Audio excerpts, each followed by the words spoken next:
Саламатсыздарбы туугандар. Биз азыр Чолпон Ата шаарындагы Алыкул Осмоновдун үй музейинде турабыз. Жыл сайын ушул жерге келебиз, бирок ушул видео менен бөлүшпөп турбуз. Быйыл бөлүшүп, ошо эс алуучулар, ошо Алыкул Осмоновдун күйөрмандары ушул жерге келсе деген ниетте тартып атабыз. Айта кетчү нерсе, балыкчыдан Чолпон Атага келатканда мына могул мечит бар, ошого жетпей мындай жолдон кирип кетесиздер. 100-150 метр айдаганда мына биринчи, экинчи үй мына Алыкул Осмоновдун үйү. Азыр ичин дагы көрсөтөбүз буюрса. Бу жерде Алыкул Осмоновдун эстелиги турат. Анда эмесе кеттик.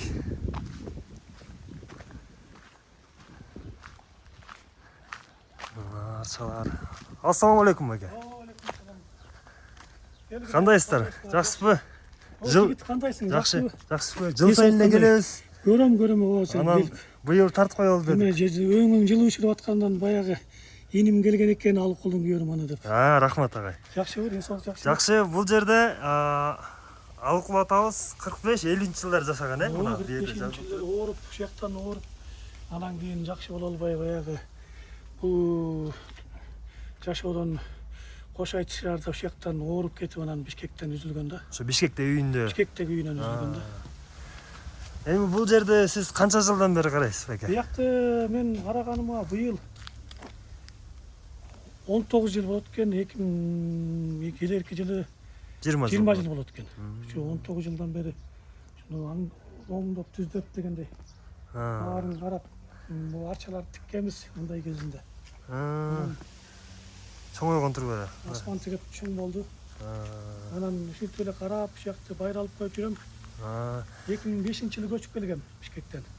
Көчүп келип анан кийин бул үйдүн баары талкаланган, эч кароосуз калган экен. Анан өзүм ой кылып анан жасап коеюн, акындын музейин, үй музейга кылып коеюн деп өзүм түзгөм. Үй бүлөмдүн жардамы менен олардын баарын актап, сырдап дегендей оңдоп түздөп. Сизге чейин каралчу эмес экенби бул жер? Буга чейин каралбай эле калыптыр, анткени Союз мезгилинде Союз кулагандан кийин бияк кароосуз калып калыптыр.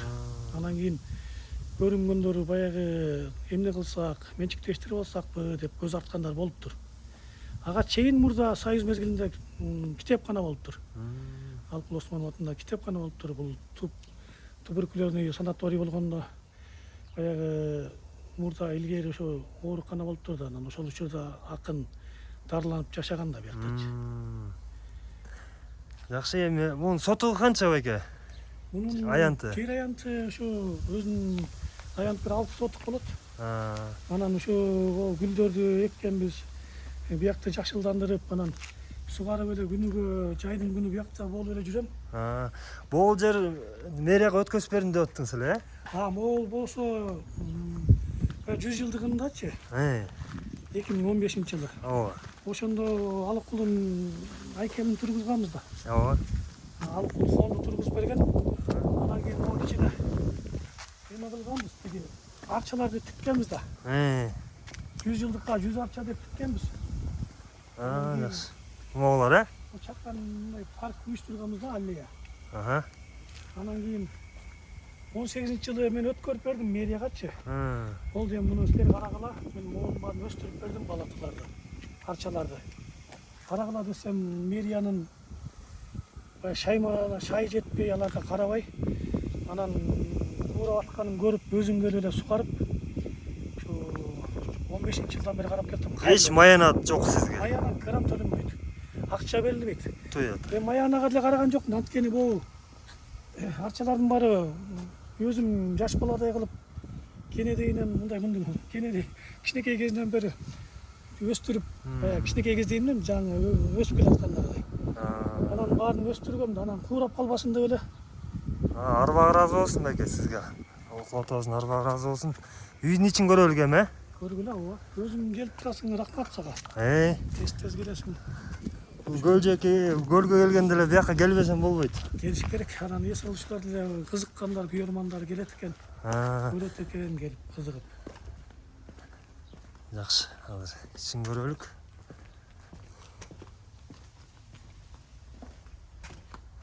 Киргиле. Биягын сүртүп, музей кылып жасаганбыз. Мына биздин баштапкы тарыхыбыз. 2005-жылы көчүп келгем да. Аны могу иним менен монун баарын түзөп, оңдоп, жердин баарын түзөтүп, таштын баарын омуруп, аны мондай аварийный жер экен да, карачы, талкаланган. Ушунун баарын оңдоп, сырдап, актап, анан мындай 2007-жылы мындай кылып койгонбуз. Жана арча мына. Кызым могу келедей болчу, кичинекей кезде. Кызым азыр уже турмушка чыгайын деп калды. Окууну бүттү, чоң кыз болду. Бул арча үйдөн ашып кетти. Ал өсүп, мына могу арча. Мына могулар турбайбы. Келинчегим бул дагы арча, могу ёлканы тиккен, бул да өспөдү, чоң. Аны монтип колдон келишинче жасаганбыз. Анан 2009-жылы ачылышын кылганбыз. Алыкулду көргөн аксакал. Ишен ата. Ошол келип лента кескен. Коомдук ишмер Султан Нурманаев келген. Рамис Рыскуловтар келген. Зайырбек Ажыматов деген акын келген мынакей.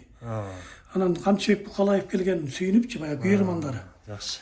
Анан ачканбыз. Анан 2015-жылы 100 жылдыкка карата мондай даярдык көрүп паркты уюштурган өкмөт. Жанан өкмөт уюштурган менен чала жасайт турбайбы? Чала бүтүп калып эле. Парктагы аягына чейин бүткөн жок. Мондай болуп бүтүп мына жарымы коюлбай, жарымы коюлуп, анан бактардын баары сугарылбай калгандан кийин анан өзүм карап атам да. Бул иш башкармалык дагы бир нерсе болуп атат эле. Быйыл бул жаңы жылдан кийин иш башкармалык, президенттин иш башкармалыгы келип, ушуну биз карап жасап көрөлү деген, анан кийин мартта келебиз деген макул деп күттүм, анан майда келебиз деген макул деп күттүм, анан билбейм, анан алар деле балким чолос тийбей атабы, же балким башка жактарды жасап атабы, жана санаторий жасап атабыз дешет, анан бир спорт комплекс, анан кийин бирдемелер куруп атабыз дейт. Байланышып атабы сиздер менен? Байланышканда деле мындай толук маалымат ала элекпиз алардан. Макул жасап беребиз дешкен, анан ошону баягы илгери үмүт кылып эле күтүп жатабыз, балким. Эми үмүтсүз шайтан дейт, үмүттөн туралы буюрса. Бир үмүтү жанып, бир жакшы жардамын тийгизип балким жасалып калат деген ойдобуз. Анан ушу музейдин маңдайына кичинекей конференция зал деп коебуз, жанагы киносун көргөзгөнгө, балдарды келип сабак өткөнгө, поэзия кечесин өткөргөнгө. Поэзия кечесин өткөргөнгө мына бу жерге жасап беребиз дешкен. Маңдайына. Маңдайына ошол жакта бошотуп тазалап койгон, анан кийин булар жасап берсе орду даяр да. Жакшы. Анан булардын баарын сактап, карап келатам, анан келгендер көрүп эс алып келгендер ошол жака киришет, баягы күйөрмандар. Акысы кандай байке бияктыкы? Акысы эми бекерде кирмей, анан кээ бирлери Ар ким өзүнүн баягы ыраазычылык билдирип, баягы 20-30 сом, 100 сом берип кеткендер болот. Анан бербей кеткендер да бар. Аларга деле мен берди деп айтпайм. Мындай эле бекерлер негизи. Анан өзлөрү баягы карап атыптырсыз байке деп анан 5-10 сом берип коет кээде. Туура. Эми 5 кол тең эмес, баары эле бере бербейт.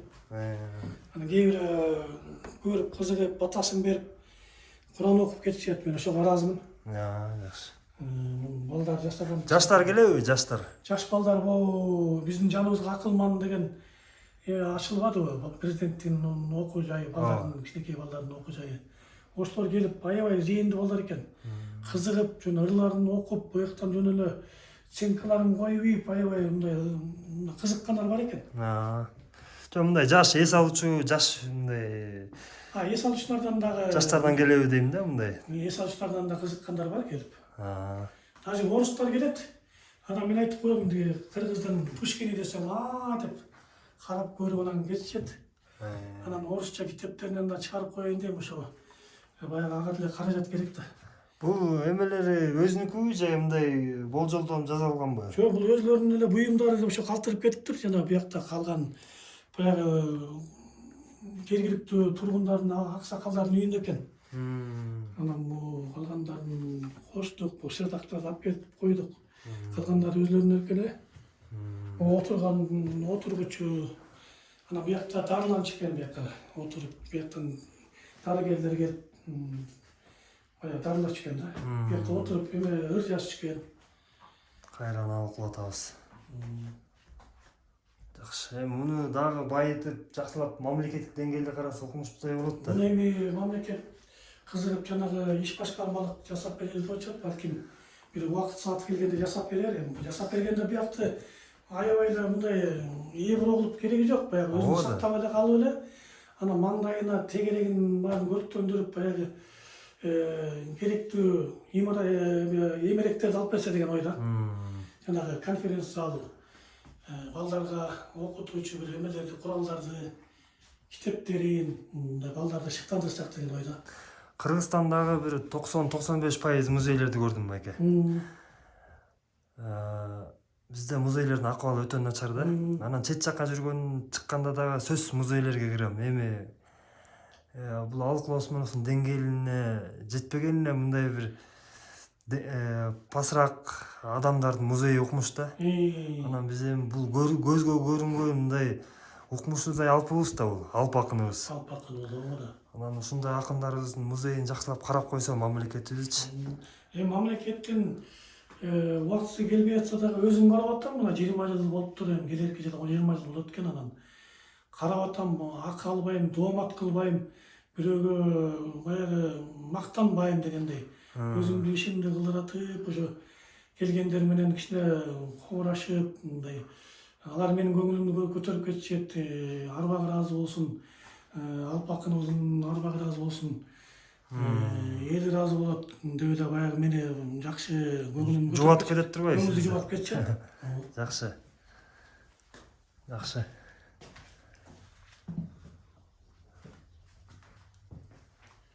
Бул баягы ар бир жазуучулардын акын боюнча жазган китептери. Алыкулдун өзүнүн китептери. Бул Рамис Рыскулов агайдын немеси, котормосу. Орусчага которгону. Жакшы. Рамис Рыскулов. Берке Бишкектеги музейдин тиги жетекчиси Памирбек Казыбаев менен байланышып турасызбы мындай? Ал менен байланышып турам. Ал деле биздин борбордо, мындайча айтканда, бул коомдук бирикме да. Анан кийин биякты мен ошо Памирбекке айткам.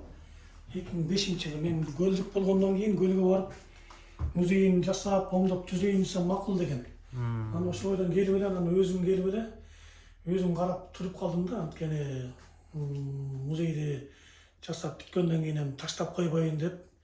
Анан келерки жылы 110 жылдык болот.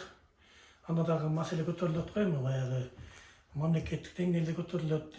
Элдердин кызыгуусу артат. Маданият министрлиги да кызыга баштайт дегендей. Анан бара-бара бул эми булчу агай. Мэриянын жеринде болгондуктан мэрия өзүнүн эле балансын алып койсо жакшы болмок да.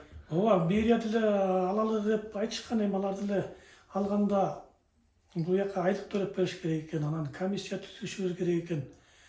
Анан кийин кандай шарттарын көрөлү деген, анан алар деле мындай ойлоп коюшкан эми баягы. Мен алар деле жүгүмдү арткан жокмун, анткени мэриянын жумушу деле көп, азыр эс алуучулар көп. Алардын деле жанагындай чарбасы көп. Суу водоканалды тейлеш керек.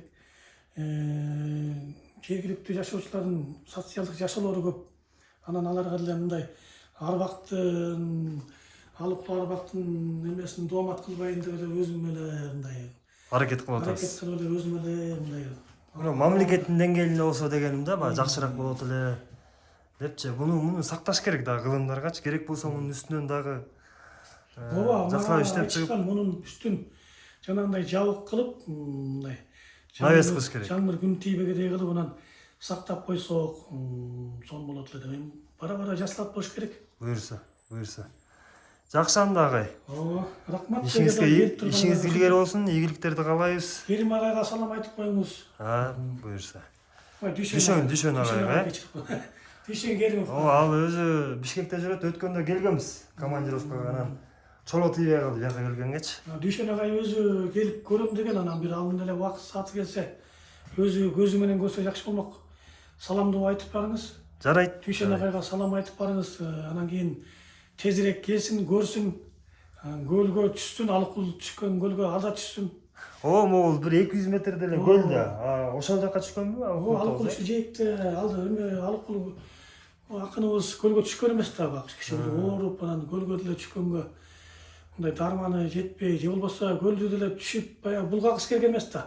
Илгерки адамдар көлгө түшчү эмес. ооба.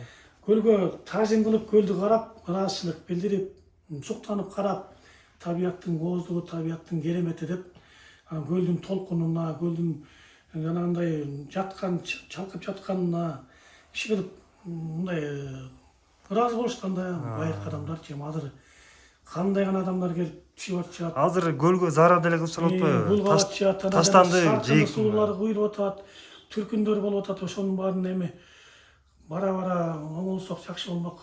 Туура, алып кылып атабыздан үлгү алып, Үлгү алып, ошонун осуяттарын, ырларын турмушка ашырып, ошонун ырлары менен жашасак кандай сонун болот эле да. Туура.